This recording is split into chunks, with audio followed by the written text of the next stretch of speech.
There's something so jarring about watching Lindsey Graham and Tim Scott, all of who condemned him after January 6th, lining up to do their best campaign rally impersonation and saying this is the most qualified man to be president. The night of January 6th, Lindsey Graham was saying he was, I'm done with enough. him. Enough. I mean, listen, it is the greatest political comeback in history.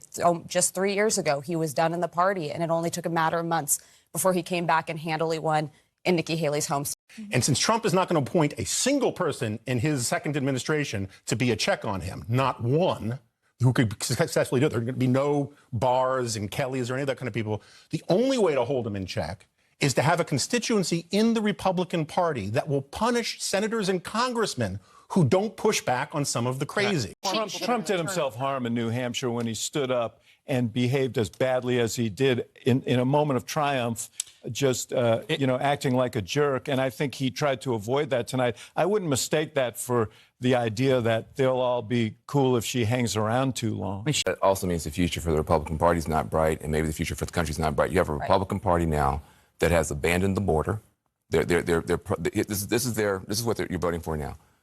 When it comes to immigration, you screamed fire year one.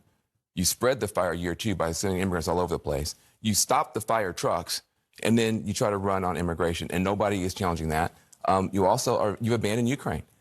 Here you have a military state, and you have Ukrainians losing cities, losing ground, and the only Republican in the country saying, for God's sake, do not abandon democracy.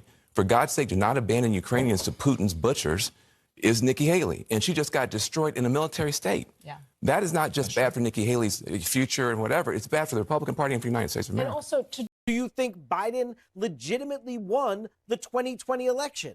Here in South Carolina, in this primary today, only a third, 32%, say that he did legitimately win. Only a third give the correct answer to this question. 2/3, 65%, wrongly say that Joe Biden did not legitimately win the 2020 election, but that is what they believe, obviously, after hearing so much of that from Donald Trump and others. Subscribe to the Dummy Funnies now!